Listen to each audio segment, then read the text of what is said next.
বান্দা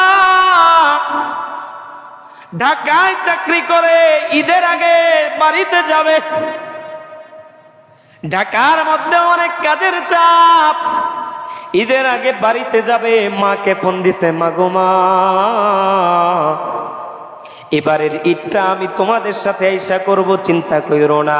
ঢাকা থেকে যাওয়ার সময় ঈদের যা বাজার করা লাগে তোমাদের জন্য সুন্দর সুন্দর মার্কেট করে নিয়ে যাব। 2টা দিন কাজের চাপ আছে, কাজের চাপ শেষে আমি মার্কেটে চলে যাব, মার্কেট করে বাড়িতে যাব, বাড়িতে গিয়ে তোমাদের সাথে ঈদ করব। তোমার হাতে রান্না করে সেমাই আমি খাবো, কতদিন খাই না, কতদিন খাই না। তোমার জন্য একটা সুন্দর শাড়ি কিনবো। আমার মা কতদিন ছোটবেলা থেকে দেখে আসতেছি আমরা নতুন জামা পরি, আমার মা ঈদের সময় নতুন জামা পরে না। ও মা, আমার চিন্তা, আমার বড় ইচ্ছা, আমি নতুন শাড়ি কিনে নিয়ে যাব। ঈদের দিন তুমি নতুন শাড়ি পরবা, তোমার সাথে ঈদ উদযাপন করবো গো মা। মা 2টা দিন কাজের চাপ শেষ হইলেই আমি চলে আসবো। আল্লাহর বান্দা কাজের মধ্যে মগ্ন, কাজের চাপের মধ্যে মগ্ন, মোবাইলের খবর নাই, প্রচুর কাজের চাপ।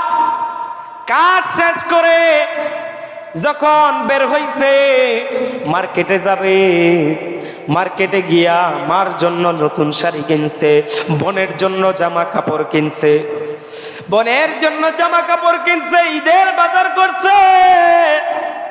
এবার বাড়ির উদ্দেশ্যে রওনা, মার সাথে ঈদ করতে হবে। বাড়ির উদ্দেশ্যে রওনা, এর মধ্যে মার সাথে আর কোনো যোগাযোগ নাই। আল্লাহর বান্দা বাড়ির উদ্দেশ্যে রওনা দিছে, বাড়ির উদ্দেশ্যে রওনা দিয়ে এলাকায় যখন গেছে, এলাকায় গিয়ে দেখতেছে, হাঁটতেছে হাঁটতেছে, হঠাৎ করে এলাকার কবরস্থানের দিকে চোখ গেল। তাকে দেখতেছে একটা নতুন কবর দেখা যায়, মনে হয় 2-1 দিনের মধ্যেই কবর দেওয়া হয়েছে। সে চিন্তা করতেছে, আরে এলাকার মধ্যে যেই যখন মারা যায় আমার মা তো আমাকে ফোন করে জানায়, আমার মা তো আমাকে ফোন করে জানায় তোর অমুক চাচা মারা গেছে, তোর অমুক খালা মারা গেছে, তোর অমুক চাচি মারা গেছে। কিন্তু এবার কে মারা গেল আমার মা তো আমাকে জানাইলো না। যাই বাড়িতে যাই, আগে বাড়িতে গিয়ে মার কাছে খবর নিমো কে মারা গেল, কার খবর এটা।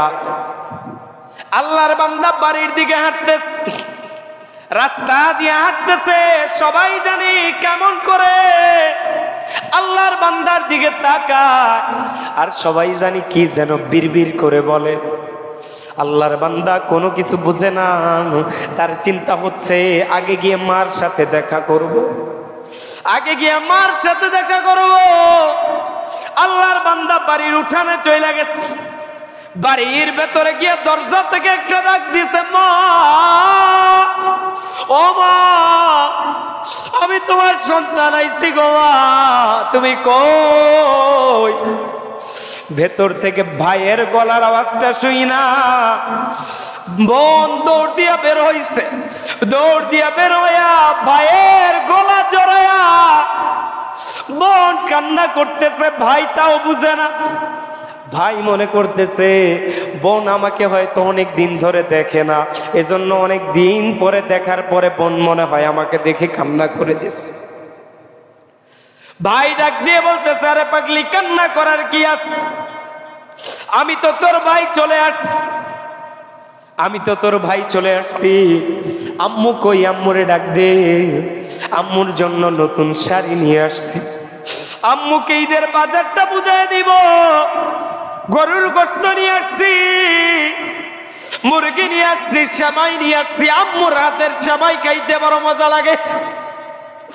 বোন কোনো কথা বলে না, বোন শুধু কাঁদে আর কাঁদে আর কাঁদে। বোনকে বলে, মা কই? মারে ডাক দে। বোন কথা বলে না। একটু পরে বাড়ির গেট দিয়া চাচা বাড়িতে ঢুকছে।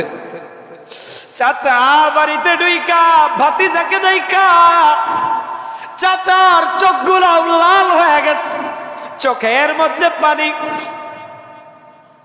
ভাতিজা চাচাকে ডাক দিয়া বলতেছে, চাচা গো, এই পাগলিরে জিজ্ঞাসা করতেছি মা কই, আমারে দেখাই যে কান্না শুরু করছে, আর তো কান্না থামে না। মা কই, মা কই, চাচা একটু বলতে পারবেননি মা কই? মারে তো দেখতেছি না। আশপাশে চাচিও আছে, মার গলার আওয়াজ তো শুনতে পাই না। এরকমটা তো হওয়ার কথা না। আমি বাড়িতে আসলে আমার মা দরজায় দাঁড়ায় থাকে, কখন আমার সন্তান আসবে। ওই মাকে আজকে আমি মা মা বলে চিৎকার করে ডাকতেছি। আমার মা দিয়ে আমার কোনো ডাকের সাড়া দেয় না। আমার মা কই? চাচা কোনো কথা বলে না, সুন্দর করে ভাতিজার হাতটা ধরছে, হাতটা ধরে টান দিয়ে নিয়ে যাইতেছে। ভাতিজা ডাক দিয়া বলে, চাচা আমারে কই নিয়ে যাও, আমি আমার মারে তালাশ করতেছি, তুমি আমাকে আমার মা কেমন না দেখাইয়া কই নিয়ে যাইতেছ? চাচা কথা বলে না, কথা বলে না। ভাতিজা দেখতেছে চাচা হাত ধরে ধরে ওই কবরস্থানের দিকে নিয়ে যায়। কবরস্থানে যখন ঢুকাইছে, অটোমেটিক কেন জানি ওই সন্তানের চোখ বেয়ে বেয়ে পানি পড়তেছে। তার মনের মধ্যে কেমন জানি কেঁপে উঠতেছে, কেন জানি কি জানি নাই মনে হইতেছে, কেন জানি মনে হচ্ছে পায়ের নিচ থেকে মাটিগুলো মনে হয় সরে যাচ্ছে। এরপর ওই যে নতুন কবরটা দেখছে, ওই নতুন কবরের সামনে নিয়ে চাচা ভাতিজাকে দাঁড় করায়া এবার চাচা ডাক দিয়া বলে, ভাতিজা রে, তুই তো ঢাকায় কাজের চাপে ছিলি, তোরে অনেকগুলা ফোন দেওয়া হয়েছে, তুই তো ফোনগুলা রিসিভ করস নাই। অনেকগুলা ফোন দেওয়া হয়েছে, তুই কলগুলা রিসিভ করস নাই। তুই যেই দিন কবর দিলি মা আমি আসতেছি 2 দিন পরে, ওই দিন রাত্রিবেলার ঘটনা। হঠাৎ করে তোর মা অনেক অসুস্থ হয়ে পড়ে, অনেক অসুস্থ হয়ে পড়ে, এমন অবস্থা হয়ে পড়ে হাসপাতালে নেওয়ার মতো অবস্থা নাই। তোর মা শেষ একটা ইচ্ছা ছিল, আমার পাগলটার সাথে আমি একটু কথা বলবো। এজন্য আমরা তোকে কতবার কত নাম্বার থেকে কল দিছি, একটা বারের জন্য তুই কল রিসিভ করস নাই। ওই রাত্রির মধ্যেই তোর মা দুনিয়া থেকে বিদায় নিয়ে চলে গেছে। আমরা তোর মার দাফন দিয়ে ফেলছি। আল্লাহর বান্দা চিৎকার করে আল্লাহকে ডাক দিয়ে বলে, বলি আমি কার সাথে ঈদ করব, কার জন্য ঈদের মার্কেট করলাম গো আল্লাহ, কার হাতের সেবাই খাবো, কার জন্য বাড়িতে আসলাম।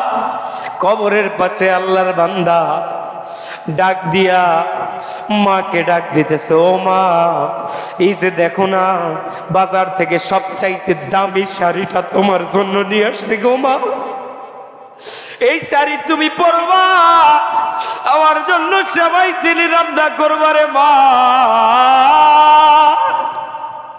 আমি তো সেই আশা নিয়ে আসছি, তুমি কি আমার সাথে রাগ করছো, আমার উপর অভিমান করে চলে গেলা রে মা। এখন আমি কার হাতের সেমাই খাবো, সবচেয়ে বড় কথা আমি আর কারে মা বইলা ডাকবো রে মা। এ দুনিয়ার মানুষ, এ যুবক ভাই আমার তাকায় দেখো, যাদের মা নাই, যাদের বাবা নাই, চোখটা বেয়ে বেয়ে পানি ঝরতেছে রে ভাই। এরা বুঝে একজন মার কত দাম, কারণ তারা চাইলেও আর মাকে ফিরে আনতে পারবে না। তারা জানে একজন বাবার কত দাম, চাইলেও ওই বাবাকে আর ফিরায় আনা সম্ভব না।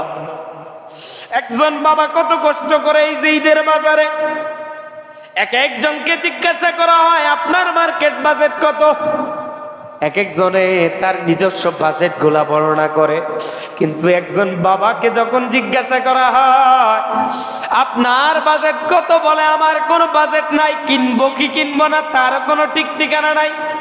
আগে পরিবারের জন্য কিনবো, যদি টাকা বাঁচে তাহলে আমার নিজের জন্য চিন্তা করব, যদি না বাঁচে আমার নিজের জন্য কোনো চিন্তা নাই। এই হলো বাবা, এই হলো বাবা। ঢাকার রাস্তাগুলিতে ঈদের দিন রিক্সাগুলাকে জিজ্ঞাসা করবেন কি ব্যাপার, আজকে ঈদের দিন কেন রিক্সা চালান? বলে ঈদের দিন ভাড়া বেশি পাওয়া যায়। বলে আপনার কি ঈদ নাই? বলে সন্তানকে স্ত্রীকে বাড়িতে পাঠাই দিছি, নতুন জামা কাপড় কিনে দিছি, তারা ঈদ পালন করতেছে, তারা খুশি তো আমি খুশি, আমার সন্তান খুশি তো আমি খুশি। এই হচ্ছে বাবা, এই হচ্ছে বাবা। এই মা বাবার আনুগত্য ছাইরা দিও না রে ভাই। যতই নামাজ পড়ি, রোজা করি, যাই কিছু না করি না কেন, শতবার যদি হজ করি, মা বাবার মনে যদি দুঃখ দাও, তোমার উপর জান্নাত নয় জাহান্নামের আযাব ওয়াজিব হয়ে যাবে। এজন্য বলি যাদের মা নাই কি করবা, যাও এখনই দৌড় দিয়ে ওই কবরস্থানের সামনে চলে যাও। কবরস্থানে গিয়ে দুইটা হাত তুইলা আল্লাহর কাছে বলো, রব্বির হামহুমা কামা রব্বায়ানি সগীরা। জোরে বলেন না, রব্বির হামহুমা কামা রব্বায়ানি সগীরা। আল্লাহ তাআলা আমাদের সকলকে মা বাবার আনুগত্য করে চলার তৌফিক দান করেন, বলেন আমিন। আরো জোরে বলেন না আমিন। প্রিয় ভাই ও বন্ধু আমার, দুইটা কথা বললাম।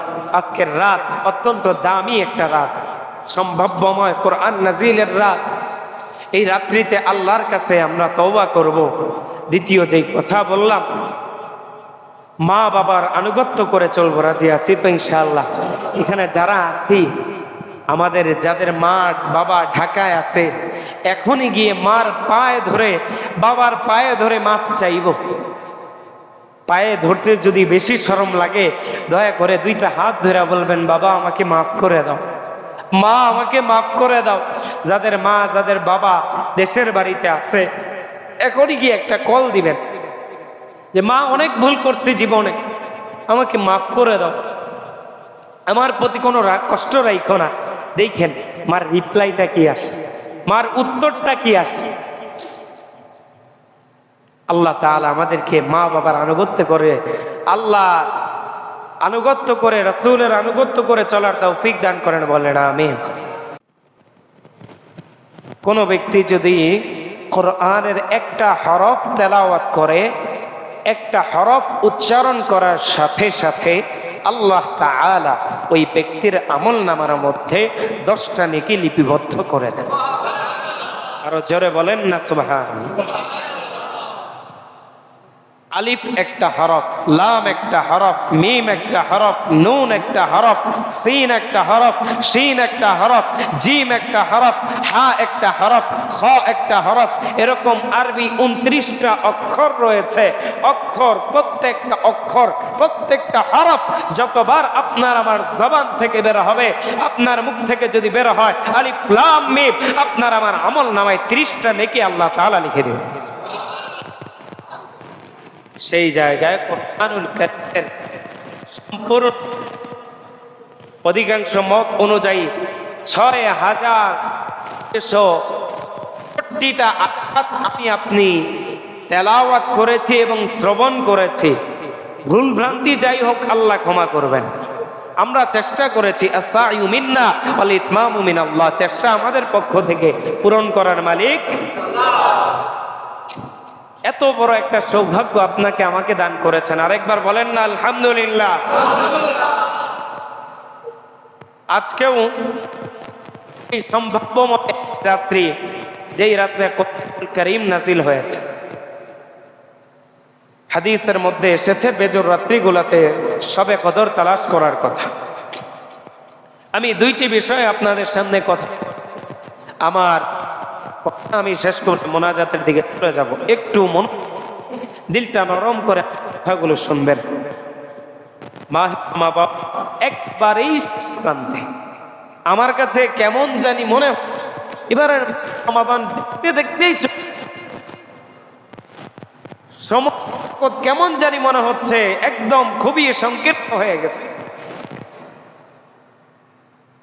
26টা রমজান আপনি আমি অতিবাহিত করে ফেললাম, অথচ এখনো পর্যন্ত আমি আপনি জানি না আমার রব আপনাকে আমাকে ক্ষমা করে।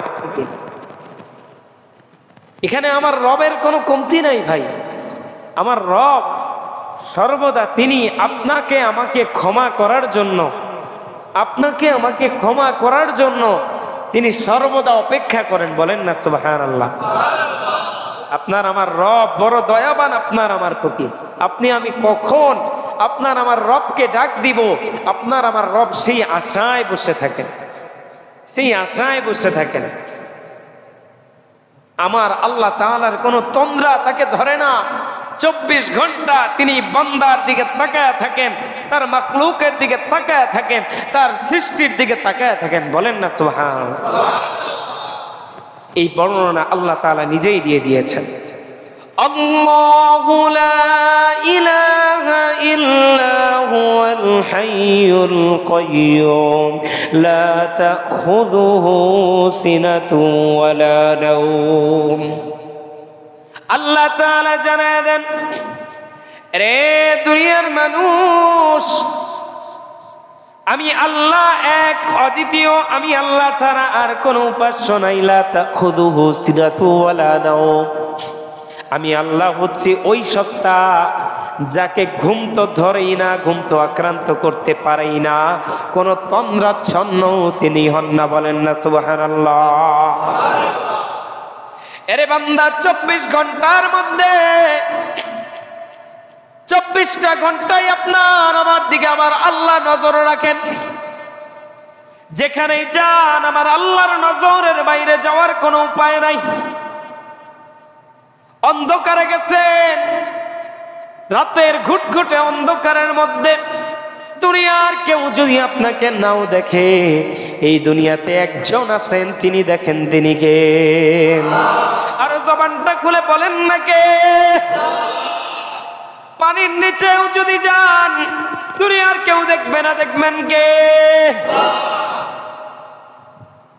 দুনিয়ায় কেউ যদি আপনাকে নাও দেখে, আমার আল্লাহ কিন্তু দেখেন। রে বান্দা, এই জিনিসটা সর্বদা মনে রেখে আমাকে চলতে হবে। যেখানেই যাই না কেন, যাই করি না কেন, যেই উপায় অবলম্বন করি না কেন, কেউ না জানলেও আমার আল্লাহ জানেন, কেউ না দেখলেও আমার আল্লাহ দেখেন। এই যে রমজান মাস চলে যাচ্ছে, এই রমজান মাস কিন্তু আমাদেরকে তাকওয়ার সবক দিয়ে গেছে, তাকওয়ার সবক দিয়ে গেছে।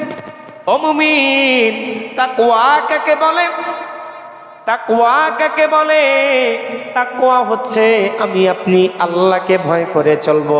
ইত্তাকুল্লাহ, আল্লাহ বিভিন্ন জায়গায় বলেছেন, ও বান্দা আমি আল্লাহকে ভয় করো। আল্লাহ তাআলা সূরা আলে ইমরানের মধ্যে বলেন, ইয়া আইয়ুহাল্লাযীনা আমানুত্তাকুল্লাহ। ও দুনিয়ার ঈমানদার গোলাম, আমি আল্লাহকে ভয় করো, ভয় করার মতো ভয় করো। আমি আপনি মুখে মুখে তো অনেকে বলি আমরা আল্লাহকে বড় ভয় পাই, বলি কিনা? আমরা আল্লাহকে বড় ভয় পাই। আল্লাহকে বড় ভয় পায়া মসজিদে আইসা টাকনুর উপরে কাপড় উঠাই, মসজিদ থেকে বাইরে হওয়ার সময় আবার টাকনুর নিচে কাপড় নামায় দেয়। আল্লাহ কি ভয় করার কথা শুধু মসজিদেই বলছেন? কথা বলেন না কেন? শুধু মসজিদেই বলছেন? মসজিদের পাক্কা মুসল্লি মসজিদে নামাজ পড়তে আসে, মসজিদ থেকে বের হয়ে সুদের টাকাটা পকেটে ঢুকায়, আছে না নাই? আরো জবানটা খুলে বলেন না, আছে না নাই?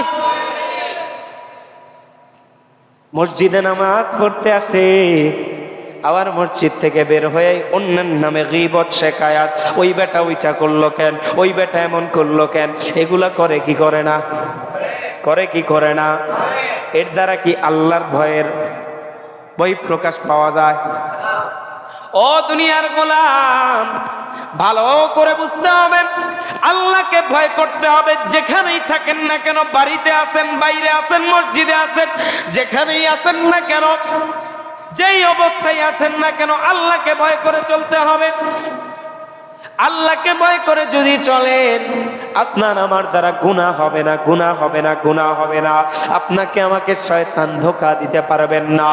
ও দুনিয়ার মানুষ, ওই আল্লাহকে ভয় করো, ওই আল্লাহকে জানো নি, ওই আল্লাহ এমন দয়াবান মালিক, তুমি আমি যখন গুনাহ করতে যাই, আমি আপনি যখন গুনার দিকে যাই, আমার আল্লাহ আপনাকে আমাকে পেছন থেকে ডাকেন, মোহাব্বত দিয়ে ডাকেন, দরদ দিয়ে ডাকেন, ইয়া আইয়ুহাল ইনসান, ও দুনিয়ার মানুষ, ও দুনিয়ার মানুষ। তাআলা এভাবে ডাকতে থাকেন, মা গাররাকা বিরাব্বিকাল কারীম, আরে আমি তোমার রব। ও দুনিয়ার মানুষ, তোমার রব থেকে কোন জিনিস তোমাকে বিমুখ করে দিবে, যে তোমার রব সেট করার পরেও, গুনাহ থেকে বিরত থাকার কথা বলার পরেও তুমি কার মোহে পড়ে, কার কথায় পড়ে তুমি গুনাহের দিকে ধাবিত হচ্ছ। ফিরে আসো, ফিরে আসো। গুনাহ যদি ভুল করে করেও থাকো, ইয়া ইবাদিয়াল্লাযীনা আসরাফু আলা আনফুসিহিম লা তাকুনাতু মির রাহমাতিল্লাহ। গুনাহ করেছো, গুনাহ করতে করতে অন্তরটাকে নাপাক বানায় ফেলছো। দুনিয়ার মানুষের কাছে যাইবা, একবার ভুল করবা, একবার কথা অমান্য করবা, ছেড়ে দিবে, দ্বিতীয়বার করবা বকাঝকা দিবে, তৃতীয়বার করবা তোমাকে দূর দূর করে তাড়ায় দিবে। কথা বলেন ঠিক কিনা? তো আমার আল্লাহ রহমান, আমার আল্লাহ রহিম, আমার আল্লাহ গফফার, আমার আল্লাহ গফুর। আল্লাহর কাছে যখন বান্দা অনুতপ্ত হয়ে ফিরে আসে, জীবনের ভুলগুলোকে স্মরণ করে আল্লাহর কাছে যখন তওবা করে, আল্লাহ তাআলা ঘোষণা দিয়ে দেন, লা তাকুনাতু মির রাহমাতিল্লাহ। ওরে বান্দারে, যত গুনাহ করো না কেন, আমি আল্লাহর রহমত থেকে নিরাশ হয়ো না। ইন্নাল্লাহা ইয়াগফিরুয যুনুবা জামিআ। কেন নিরাশ হবা না জানো? কারণ আমি আল্লাহ ঘোষণা দিয়ে দিলাম, তুমি আমার কাছে তওবা করবা, অবশ্যই অবশ্যই আমি আল্লাহ তোমার জীবনের গুনাহ। আরো জোরে বলেন না সুবহানাল্লাহ। কেমন মনে পাইছো এ মুমিন? আমার আল্লাহর মতো দয়াবান এই পৃথিবীতে আর কেউ আছে? নাই নাই নাই, এই পৃথিবীতে আর কেউ নাই, আর কেউ নাই। আল্লাহ তাআলা তোমার আমার দিকে তাকায় দেখেন। হাদিসের মধ্যে আল্লাহর নবী বলেন, ইন্নাল্লাহা ইয়াবসুতু ইয়াদাহু বিল-লাইল লিয়াতুবা মুসিআন নাহার। আল্লাহর হাবিব ডাক দিয়া বলেন, হে দুনিয়ার উম্মত, ও আমার উম্মত, ভালো করে শুনে নাও, তোমরা যারা দিনের বেলা গুনাহ করো, তোমাদেরকে ক্ষমা করার জন্য আল্লাহ তাআলা রাতের বেলা অপেক্ষা করেন, যে আমার বান্দা সারা দিন ভর গুনাহ করছে, আমার আল্লাহ রাতের বেলা বুঝি আমার কাছে ক্ষমা চাইবে। বলেন না সুবহানাল্লাহ। রাতের বেলা গুনাহ করছো, দিনের বেলা আমার আল্লাহ তোমাকে ক্ষমা করার জন্য দুইটা কুদরতি হাতকে বেলে দেন। বলেন না সুবহানাল্লাহ। এরকম কতদিন চলবে? কতদিন পর্যন্ত আল্লাহ তাআলা হাতটাকে মেলে রাখবেন? হাদিসের মধ্যে আল্লাহর নবী বলেন, হাত্তা তাতলু আশ-শামসু মিন মাগরিবিহা। যতদিন না পর্যন্ত পশ্চিম দিক থেকে সূর্য উদয় হবে, ততদিন পর্যন্ত আমার আল্লাহ দয়ার সাগর নিয়া কুদরতি দুইটা হাতকে আমার আল্লাহ বান্দাকে ক্ষমা করার জন্য মেলে রাখবে। আরো জোরে বলেন না সুবহানাল্লাহ। এখন এখান থেকে তো একটা ফাঁক পাওয়া যায়। অনেকে চিন্তা করে, আরে ভাই আল্লাহ তো মাফ করেই দিবে, গুনাহ করলে সমস্যা কি? কি বলেন? অনেকে চিন্তা করে না, আরে ভাই যুবক মানুষ, এখনো তো অনেক বয়স পড়ে আছে, এখনো তো অনেক বয়স পড়ে আছে, মাত্র আমার বয়স 30, মাত্র বয়স 40, আরো অনেক দিন পরে আছে, আমার বাবা বেঁচে আছে, আমার দাদা বেঁচে আছে, আমার সিরিয়াল এখনো আসে নাই। ও মুসলমান ভাই, একটা প্রশ্ন করতে চাই, দুনিয়ায় আসার সিরিয়াল আছে, দাদার পরে বাবা, বাবার পরে ছেলে, কিন্তু দুনিয়া থেকে যাওয়ার কোন সিরিয়াল আসেনি। কত ঘটনা দেখলাম দুনিয়ার মধ্যে। মুহূর্তে দাদা জীবিত আছে, নাতি দুনিয়া থেকে বিদায় নিয়ে চলে গেছে, আছে না নাই? হে মুসলমান, কোন জিনিসের আশায় বেঁচে থাকো? এই যে কয়েকদিনের ঘটনা, আপনার আমার এই দেশের এক সন্তান, একজন সুস্থ যুবক মানুষ মাঠে খেলতে গেছে, নাম বললে সবাই চিনবেন। মাঠে খেলতে গেছে, হঠাৎ করে সুস্থ মানুষ বুকে ব্যথা, এমন পরিস্থিতি তৈরি হয়েছে হেলিকপ্টার দিয়ে ঢাকায় নিয়ে আসবে, তার কোনো অবস্থা নাই। ডাক্তাররা বলতেছে 5 মিনিট যদি দেরি করত এই মানুষটার হায়াত আর ফিরে আসতো না। বুঝাইতে চাই কোন যৌবনের গ্যারান্টি দাও রে মিয়া? রাতের বেলা ঘুমাইবা, সকালে উঠবা, গ্যারান্টি আছে? বাড়ি থেকে বের হইছো, বাড়িতে ফিরতে পারবা, গ্যারান্টি আছে? নাই, কোনো গ্যারান্টি নাই। তাহলে কোন গ্যারান্টি নিয়ে, কোন শক্তি নিয়ে তুমি গুনার দিকে ধাবিত হও? কোন শক্তি নিয়ে, কোন গ্যারান্টি নিয়ে, কোন নিশ্চয়তা নিয়ে চিন্তা করো? আমার আল্লাহ আমার গুনাহ তো মাফ করে দিবেই, সো গুনাহ তো করতেই থাকি। ও মুসলমান, মনের মধ্যে একটা প্রশ্ন জাগ্রত করো, একটা নিজেকে প্রশ্ন করো, আরে আমি যার কাছে ক্ষমা চাইতে যাইব, আমি যদি তার সামনে বসে বসেই গুনাহ করি, তার কাছে আবার ক্ষমা চাইতে কেমন লাগবে? সুতরাং আমার গুনাহ করারই বা দরকার কি? আবার তার কাছে ক্ষমা চাওয়ার দরকার কি? তার ইবাদতে মগ্ন থাকি, তিনি খুশি হবেন। কি বলেন? গুনার দিকে ধাবিত হতে যাবেন, একটা কথা চিন্তা করবেন, এই দুনিয়া ক্ষণস্থায়ী এক জিন্দেগি। দুনিয়া থেকে বিদায় নিয়ে চলে গেলে আপনার বন্ধু আমার আপন থাকবে না, আপনার স্ত্রী সন্তানও আপনার আপন থাকবে না, আপনার মাও আপনার আপন থাকবে না, আপনার বাবাও আপনার আপন থাকবে না, থাকবেনি। এজন্য গুনাহকে ছেড়ে দিতে হবে। পারবো তো ইনশাআল্লাহ? গুনাহকে ছেড়ে দিতে হবে। এই রমজান চলে গেল, আপনার আমার হাবিব সারাটা জীবন ভর আপনার আমার জন্য দোয়া করে গেছেন। এখনো পর্যন্ত রওজায় শুয়ে শুয়ে উম্মতের জন্য কান্না করেন। কিয়ামতের ময়দানে সমস্ত নবী যখন নাফসি নাফসি করতে থাকবেন, আল্লাহ আমাকে বাঁচাও, আমাকে বাঁচাও, ওই ময়দানের মধ্যেও আপনার আমার হাবিব সেজদায় পড়ে উম্মতি উম্মতি বলে কান্না করবেন। বলেন না সুবহানাল্লাহ? ওই নবী আপনার আমার ব্যাপারে বদদুয়া করেছেন। জিবরিল আলাইহিস সালাতু ওয়াস সালাম, আল্লাহর নবী একদিন জুমার জন্য মিম্বারে আরোহণ করতে যান। প্রথম মিম্বারে উঠেন, বলেন আমিন। দ্বিতীয় মিম্বারে উঠেন, তাও বলেন আমিন। তৃতীয় মিম্বারে উঠেন, তাও বলে আমিন। সাহাবায়ে কেরাম প্রশ্ন করলেন, ওগো হাবিব, আপনি আজকে যেই কাজটা করলেন, এরকম কাজ আমরা আপনাকে কখনো করতে দেখি নাই। বলো কি দেখছো? বলতেছে আপনি প্রথম মিম্বারে উঠলেন, বললেন আমিন, দ্বিতীয় মিম্বারেও বললেন আমিন, তৃতীয় মিম্বারে উঠেও বললেন আমিন। ব্যাপার কি? বলে আমি 3টা বদদুয়া করেছি। বলে কি বদদুয়া? বলে আমি যখন মিম্বারে আরোহণ করতে যাই, তখন হযরত জিবরিল আলাইহিস সালাতু ওয়াস সালাম আমার কানের সামনে এসে বলে, প্রথম সিঁড়িতে ওঠার পরে বলতেছে, হে নবী আপনি বলেন, এই মাহে রমাদান যারা পাইল কিন্তু নিজেদের গুনাহ মাফ করাইতে পারলো না, তারা ধ্বংস হোক। আমি সাথে সাথে বলেছি আমিন। তাহলে একটু করে দেখেন, আল্লাহর রাসূল, যেই আল্লাহর রাসূল সারাটা জীবন উম্মতের জন্য কান্না করেছেন,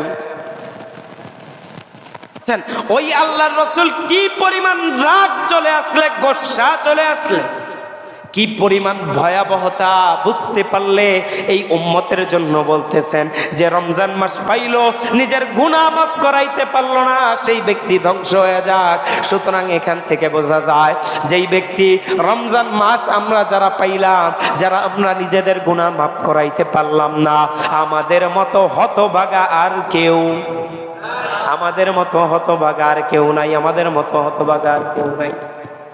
এজন্য মুসলমান ভালো করে বলি, পা 2টা গায়ে দাও, পা 2টা ধরে বলি, এই শেষ সময়ে অত্যন্ত গাফেল হয়ে গেছে মানুষ। মার্কেটে দৌড়ায়, নামাজ নাই রোজা নাই, মার্কেটে দৌড়ায় বিবিকে খুশি করার জন্য, সুন্দর সুন্দর মার্কেট করে দেওয়ার জন্য মার্কেটে মার্কেটে দৌড়ায়, আমার রবকে ভুলে গিয়ে মার্কেটে দৌড়ায়। কথা বলেন ঠিক কিনা? অথচ একজন মুমিনের কাম্য ছিল, আহারে মাহে রমাদান শেষ হয়ে যাচ্ছে, আমার তো এদিক সেদিক ঘুরলে চলবে না, আমার আল্লাহর কাছে রোনাজারি করতে হবে। আমার গুনাহ মাফ হয়েছে কিনা আমি জানি না, আমার কিসের আনন্দ, আমার কিসের ঈদ? আমার গুনাহ মাফ হইলে তো আমার ঈদ থাকবে, আমার গুনাহই যদি মাফ না হয় আমার আবার কিসের ঈদ? কি বলেন, কথা ঠিক কিনা? এজন্য মুসলমান বলি, সামনে যেই কয়টা দিন আছে আল্লাহর কাছে খাঁটি নিয়তে তওবা করব তো ইনশাআল্লাহ। দ্বিতীয় নম্বর বদদুয়া যেটা করলেন, জিবরিল আলাইহিস সালাতু ওয়াস সালাম কানের কাছে আইসা বলেন, ওগো নবী,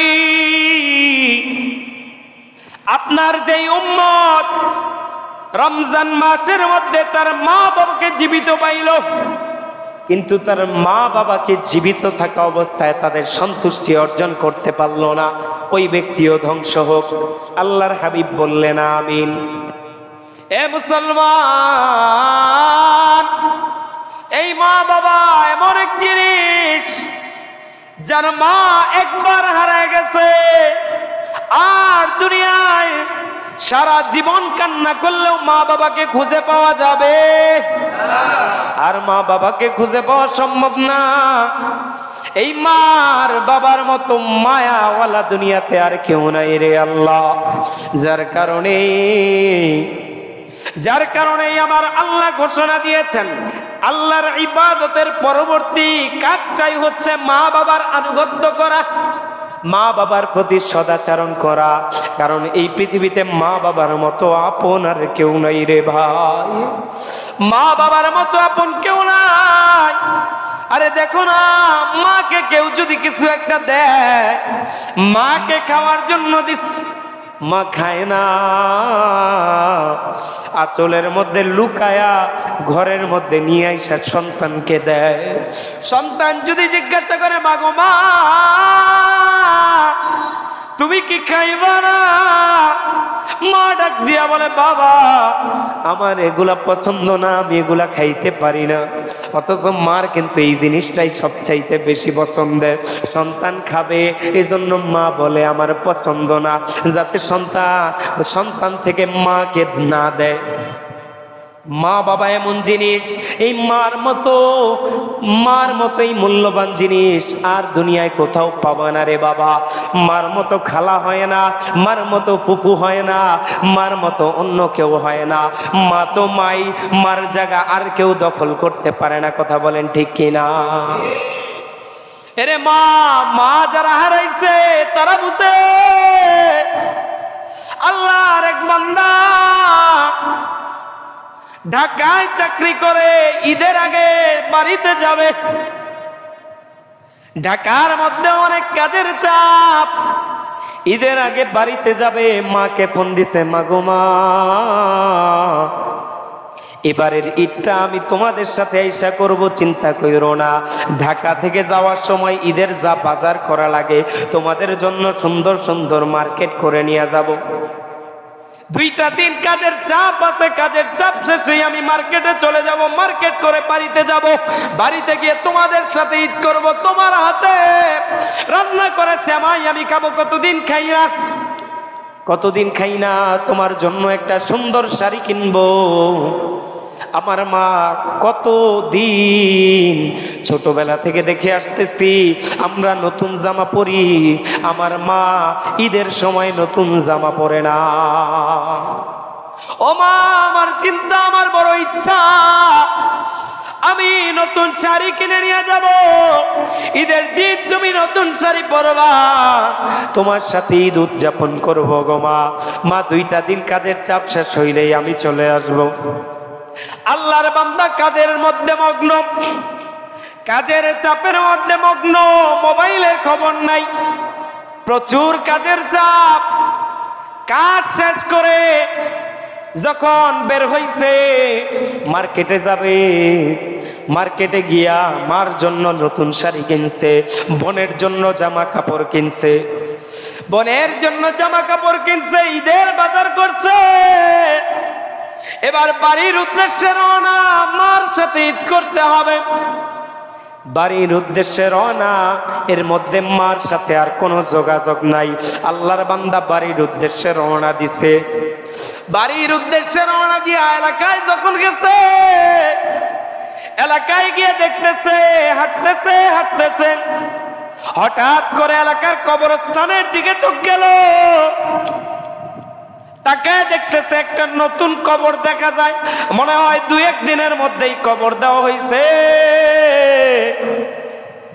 সে চিন্তা করতেছে, আরে এলাকার মধ্যে যেই যখন মারা যায়, আমার মা তো আমাকে ফোন করে জানায়, আমার মা তো আমাকে ফোন করে জানায় তোর অমুক চাচা মারা গেছে, তোর অমুক খালা মারা গেছে, তোর অমুক চাচি মারা গেছে।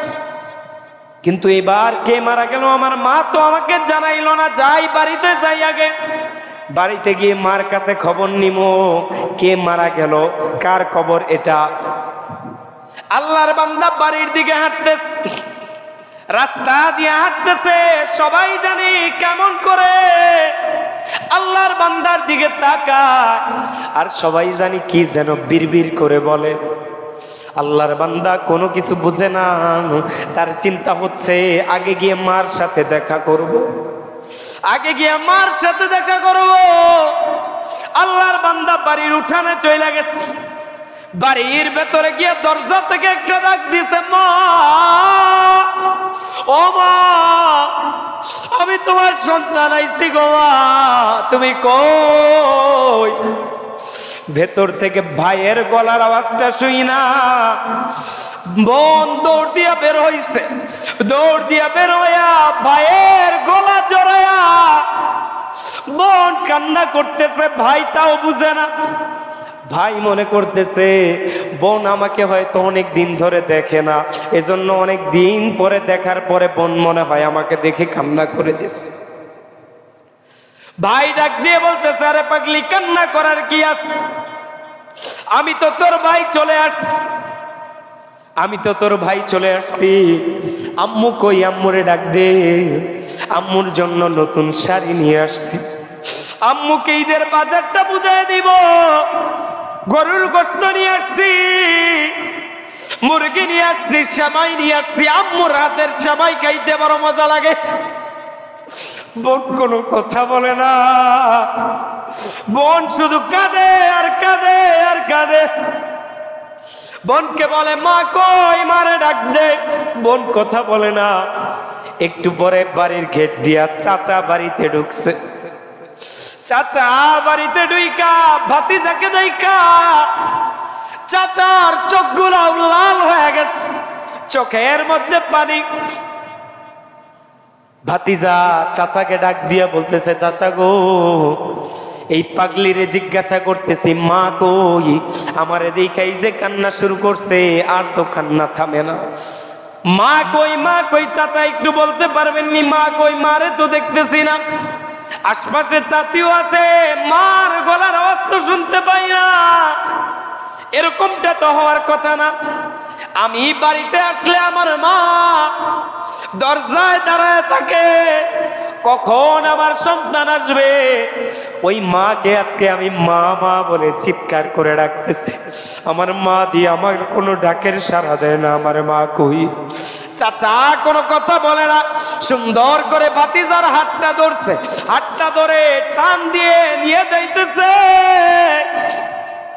ভাতিজা ডাক দিয়ে বলে, চাচা আমারে কই নিয়ে যাও? আমি আমার মারে তালাশ করতেছি, তুমি আমাকে আমার মা কেমন না দেখাইয়া কই নিয়ে যাইতেছ? চাচা কথা বলে না, কথা বলে না।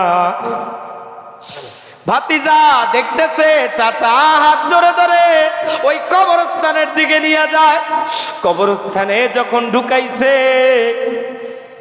অটোমেটিক কেন জানি ওই সন্তানের চোখ বেয়ে বেয়ে পানি পড়তেছে, তার মনের মধ্যে কেমন জানি কেঁপে উঠতেছে, কেন জানি কি জানি নাই মনে হইতেছে, কেন জানি মনে হচ্ছে পায়ের নিচ থেকে মাটিগুলো মনে হয় সরে যাচ্ছে। এরপর ওই যে নতুন কবরটা দেখছে, ওই নতুন কবরের সামনে নিয়ে চাচা ভাতিজাকে দাঁড় করায়া এবার চাচা ডাক দিয়া বলে, ভাতিজা রে, তুই তো ঢাকায় কাজের চাপে ছিলি, তোরে অনেকগুলা ফোন দেওয়া হয়েছে, তুই তো ফোনগুলা রিসিভ করস নাই। অনেকগুলা ফোন দেওয়া হয়েছে, তুই কলগুলা রিসিভ করস নাই। তুই যেই দিন কবর দিলি মা নিয়ে আসতেছি 2 দিন পরে, ওই দিন রাত্রিবেলার ঘটনা। হঠাৎ করে তোর মা অনেক অসুস্থ হয়ে পড়ে, অনেক অসুস্থ হয়ে পড়ে, এমন অবস্থা হয়ে পড়ে হাসপাতালে নেওয়ার মতো অবস্থা নাই। তোর মা শেষ একটা ইচ্ছা ছিল, আমার পাগলটার সাথে আমি একটু কথা বলবো। এজন্য আমরা তোকে কতবার কত নাম্বার থেকে কল দিছি, একটা বারের জন্য তুই কল রিসিভ করস নাই। ওই রাত্রির মধ্যেই তোর মা দুনিয়া থেকে বিদায় নিয়ে চলে গেছে। আমরা তোর মার দাফন দিয়ে ফেলছি। আল্লাহর বান্দা চিৎকার করে আল্লাহকে ডাক দিয়ে বলে, বলি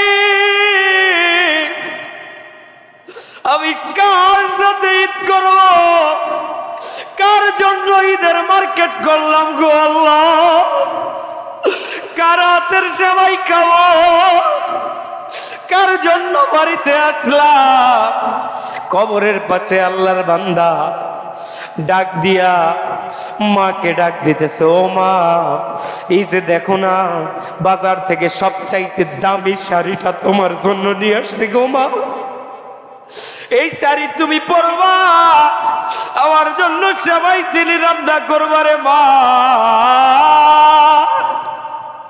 আমি তো সেই আশা নিয়ে আসছি, তুমি কি আমার সাথে রাগ করছো, আমার উপর অভিমান করে চলে গেল রে মা।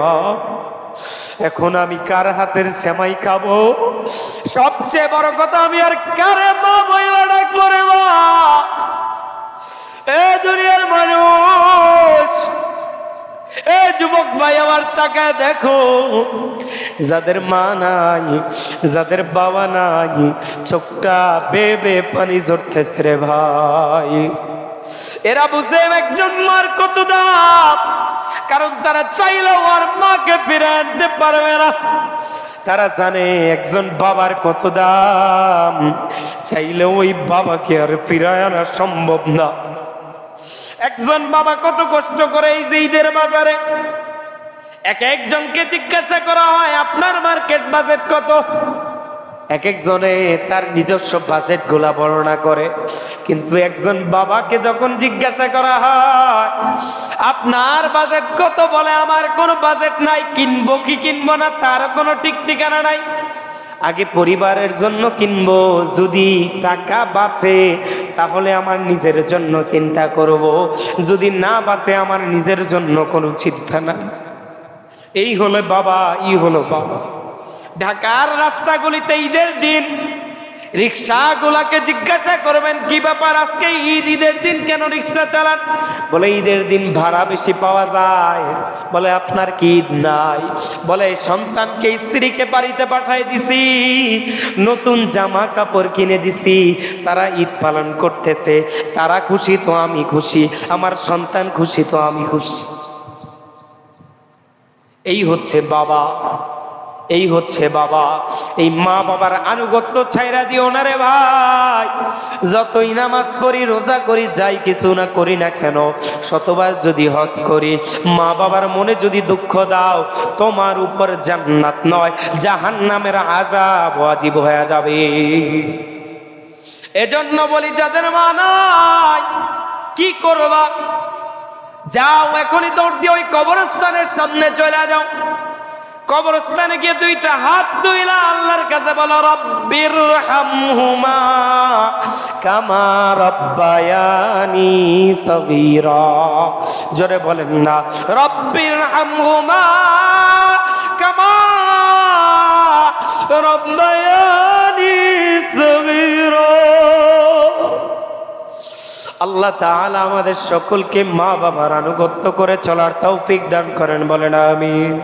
আরো জোরে বলেন না আমিন। প্রিয় ভাই ও বন্ধু আমার, দুইটা কথা বললাম। আজকের রাত অত্যন্ত দামি একটা রাত, সম্ভাব্যময় কোরআন নাজিলের রাত। এই রাত্রিতে আল্লাহর কাছে আমরা তওবা করব। দ্বিতীয় যেই কথা বললাম, মা বাবার আনুগত্য করে চলবো, রাজি আছি তো ইনশাআল্লাহ? এখানে যারা আছি, আমাদের যাদের মা বাবা ঢাকায় আছে, এখনই গিয়ে মার পায়ে ধরে, বাবার পায়ে ধরে মাফ চাইব। পায়ে ধরতে যদি বেশি শরম লাগে, দয়া করে দুইটা হাত ধরে বলবেন, বাবা আমাকে মাফ করে দাও, মা আমাকে মাফ করে দাও। যাদের মা যাদের বাবা দেশের বাড়িতে আছে, এখনই গিয়ে একটা কল দিবেন যে মা অনেক ভুল করছি জীবনে, আমাকে মাফ করে দাও, আমার প্রতি কোনো রাগ কষ্ট রাখো না। দেখেন মার রিপ্লাইটা কি আসে, মার উত্তরটা কি আসে। আল্লাহ তাআলা আমাদেরকে মা বাবার আনুগত্য করে, আল্লাহ আনুগত্য করে, রাসূলের আনুগত্য করে চলার তৌফিক দান করেন, বলেন আমিন।